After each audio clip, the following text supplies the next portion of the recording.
Well-known singer and now actor Stan Walker is currently the man of the moment.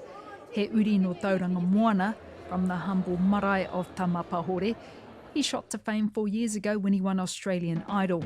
Since then he's released several singles and 3 albums and recently starred in his debut movie, Mount Zion, which is currently screening in cinemas throughout the motu. He's also one of the judges on New Zealand's X Factor. Stan was in Aotearoa recently to promote Mount Zion, and I was fortunate enough to catch up with him at the Pullman Hotel in Auckland City for a radio interview for my show Te Rongopai on Radio Waatea to talk about his faith in God and the success he's enjoying.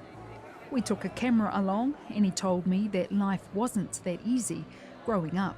It was pretty rugged, it was brought up, with a rugged father. He was rugged to us, to me and my brothers and my mum, and he was a very abusive man. Very much like, just kind of a shortened version, is very much like Once We Warriors. And it was quite full on actually. We didn't really, even though we had a dad there, it was not really having a dad. He was just kind of the man who was there to kind of hurt us and then not really do anything else but that. But A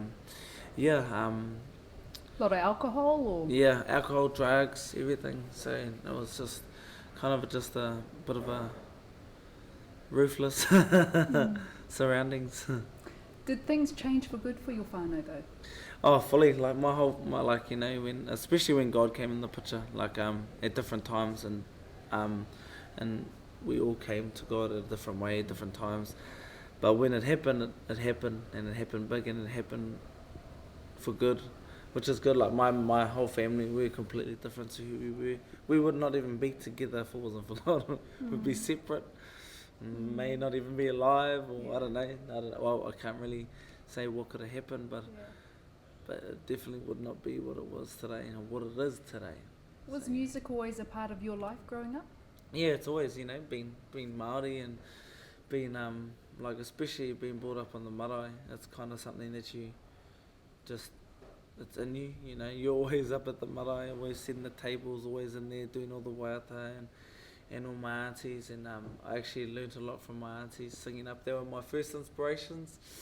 They used to sing in their morihu, the iwi morihu, but they just always, their voices were just, so beautiful. I was brought up, we were brought up in the Ratana church, and listening to that just, it was just always, it was so beautiful, the choirs and everything, and so we were always brought up in music. All my koro, my mum's dad was in a trio with his brother and sister on the radio, and then my dad's mum was an opera singer, so self-proclaimed opera singer, not an actual, but she was a beautiful singer, so we were always brought up and around music. Sweet. And so 4 years ago you shot to fame, you became a contestant on Australian Idol. Before we talk about that, in terms of what you were doing musically, were you doing stuff behind the scenes anyway before you even hit that stage? What I mean by that, even in church? Yeah, well, I only ever sang in church really. I started gigging just before I did Idol, with my uncle on the Gold Coast, and I'd never really done. I never have done gigs before, and so I wanted a little bit of experience, and I wanted just to learn and just to get out there. I just wanted to sing, and so I just started doing that, and then Idol came about, but otherwise I've only ever sung in church really. Why did you decide to go on Idol? It was honest to God, man, I prayed about it, and I just kind of come to a place in my life where it was either God's way or my way, and I just couldn't do my way anymore, and I had asked, I just prayed about it, and said, God, if this is your will, then you take me all the way, but if it ain't, then you stop it from the very beginning. I'll just follow you.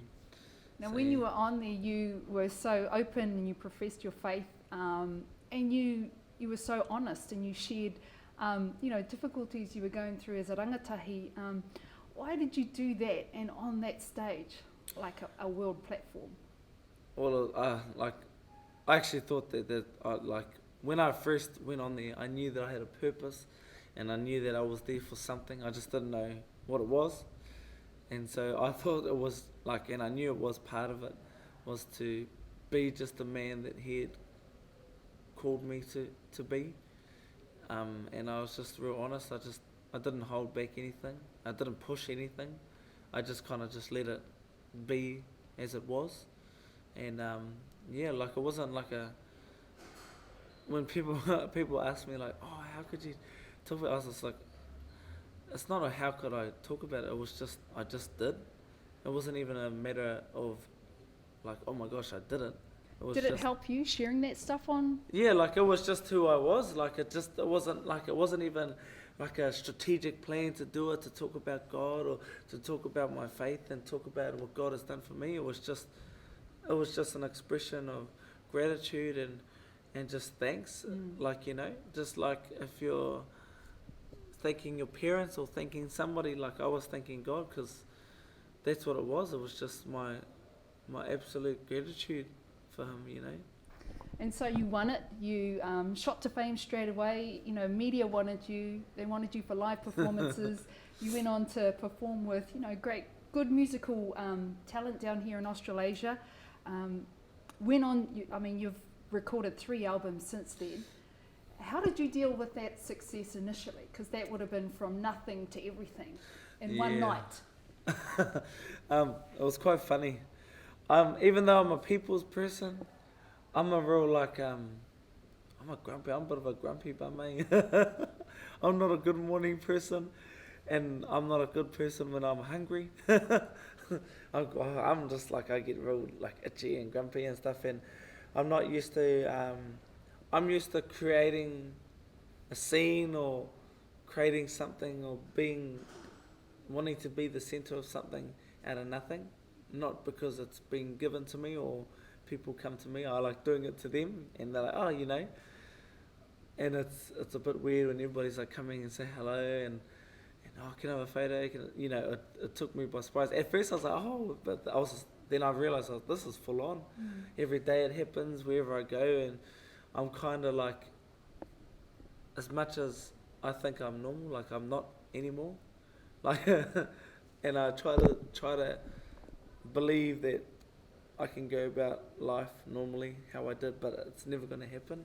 And I have a responsibility, and it's part of my career. It's us, you know, when I signed up to Idol, this is a big part of what I do. And they are the reason why I'm still in the business, you know. They're the one who are buying my music and supporting me, so I need to give back as much as they give to me, but I have to give back more, and that's one thing that I've still been learning about. It's difficult because, like, I'm only one person, and to give one person to thousands of people, it's pretty challenging. Let's talk a bit about your music and the songs that you've written personally. What's the inspiration behind your music?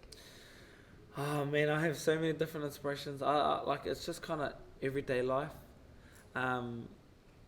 current topics, situations, my past, my present, my future, and like especially when I like to write fun songs, you know, that kids will love and adults will love. But then I have a lot of sessions where I know that God's put something on my heart to write about. Actually, my favourite song that I've written was on my last album. It's called Tear Down These Walls. And I remember going into the session, and I knew exactly what I wanted to write about. And I know I was going into a session that people that wouldn't understand what I'm talking about or where I'm coming from. But I just said, I was just praying that they would go along with me, and like they did, and we just came up with a song that was just about kind of like, the words are, you know, I'm knocking at the door, tear down these walls and let your heart open. You're more than everything. I don't want nothing but to tear down these walls and let your heart open. And I was just thinking, like, there's so many people in this world, you know, it doesn't matter who you are, that have these walls and are too scared to kind of open up their heart. For me, it's like I write songs that are double meaning, because for today's day and age and generation, you need to communicate on their level. But have something and have a message behind it. And so, like, I always make sure that when I write songs, it can be a double message. Like, I could be talking to you, but it's for everyone. Or I could be talking about this person, but really it's for him to you, or me to you, you know. So, like, I'm real careful on what I write because my sister and my brother, I remember my sister, I know this is going to sound funny, she saw the video clip one time and like I was hugging this girl. And she goes to me, this is when I was dating this my ex-girlfriend, she goes to my mum, doesn't Stan love Tay anymore? And she goes, why is that? She goes, who's that girl on the video? And I always thought from there, I was like, my brother and sister are my benchmark.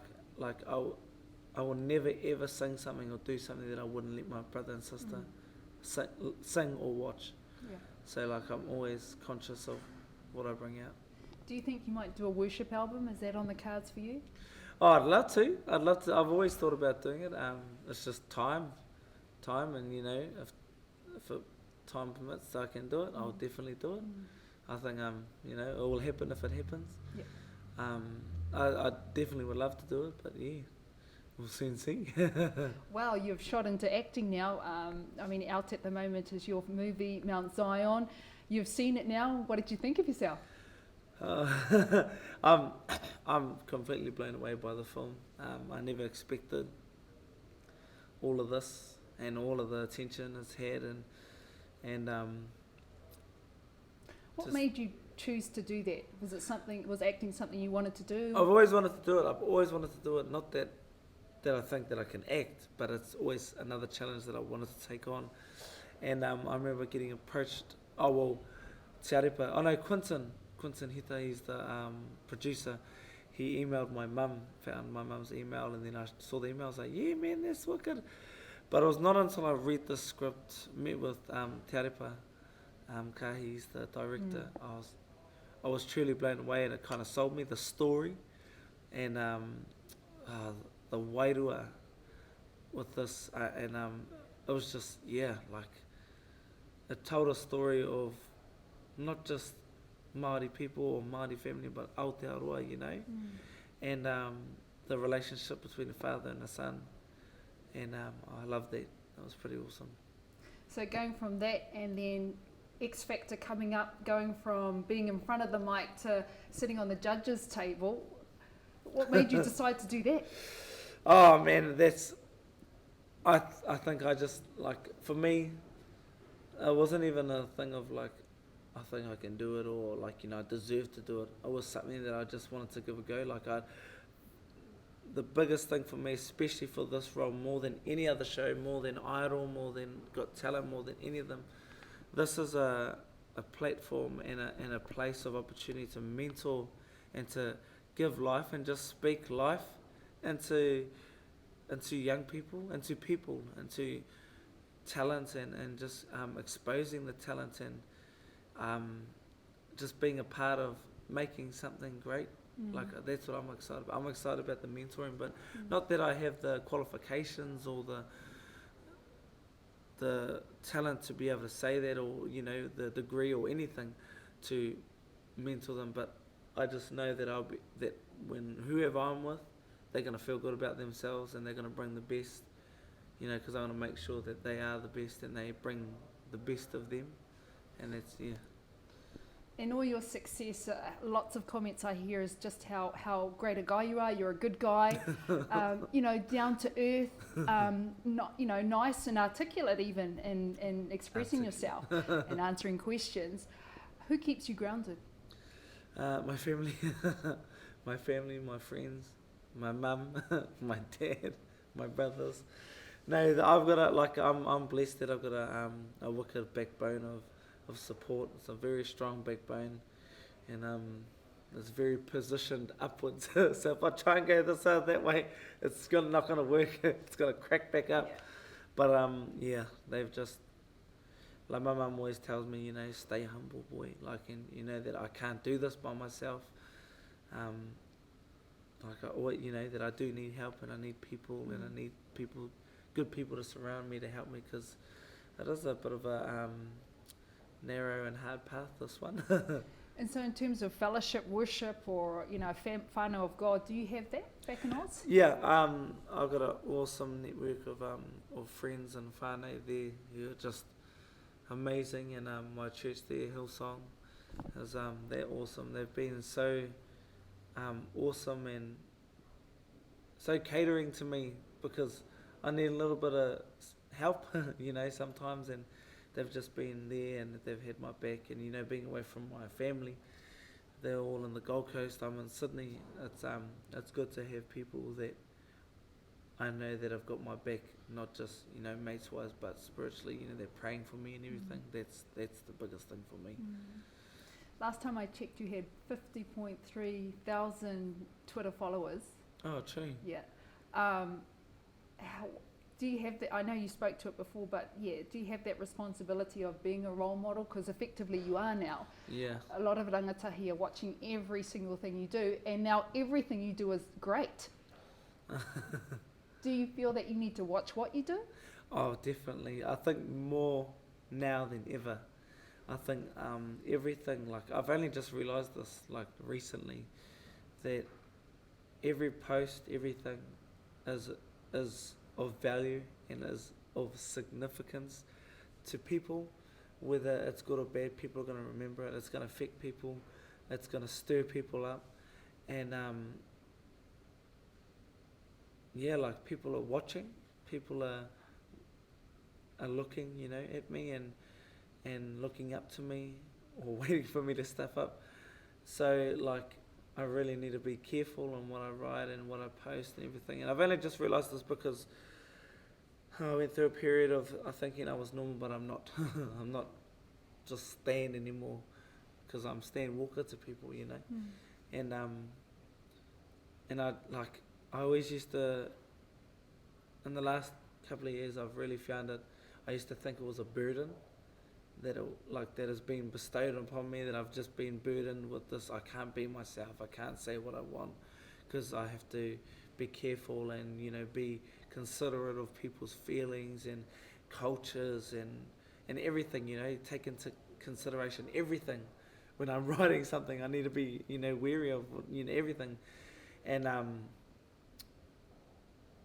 but now I've kind of seen it as an opportunity, that it's not a burden, but rather an opportunity to make a difference and inspire people and, like, just love on people and just, you know, show that I'm like them, but there's more, and you can see it through me and what I'm doing, that, you know. You're a great singer, okay, you're a gifted singer. Your acting is going to resonate with the motu. I can see people going to see it 3, 4, 5 times. But who do you want to be known as? You know? Yeah. Gee, I've never been asked that question. That's actually far out.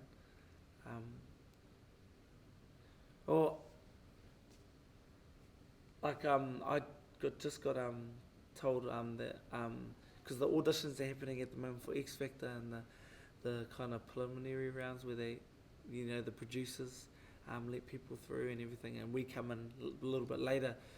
And I was talking to the people who were auditioning the people, like, you know, the general public, and they said about 80% of the people who came in, they said, who's your role model, who do you look up to, who's your, like, idol? And they all said me.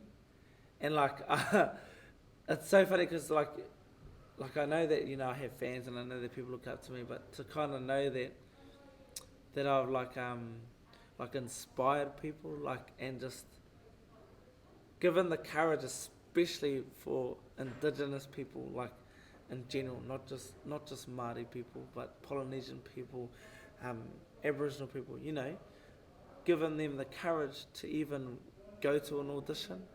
And for Indigenous people, for Māori people to do that is like, it's like being naked. It's like I'm putting myself out there. It's like a shame thing, because shame is such a big thing in our culture, or not in our culture, but in today's day, you know, in society, shame is like, you know, it's a bit of a holdback for our people, And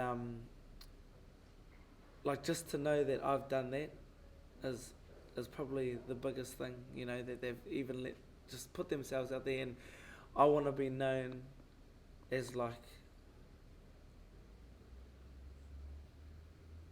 oh man, I just want people like, I just want to leave a mark, you know, but a mark that says, you know, that you're more than what you think you are. I don't want to be just known just for my singing, but for what I do, from where I come from, you know, I want to be known for that I'm about my people, I'm about people. As much as sometimes I can't handle people, I still love people, you know, I'm human. I'm human just like everybody else. People get grumpy, people can't stand people sometimes. It's not even that, I'm just, but like, you know. And is that sort of aroha that can only come from God? Yeah.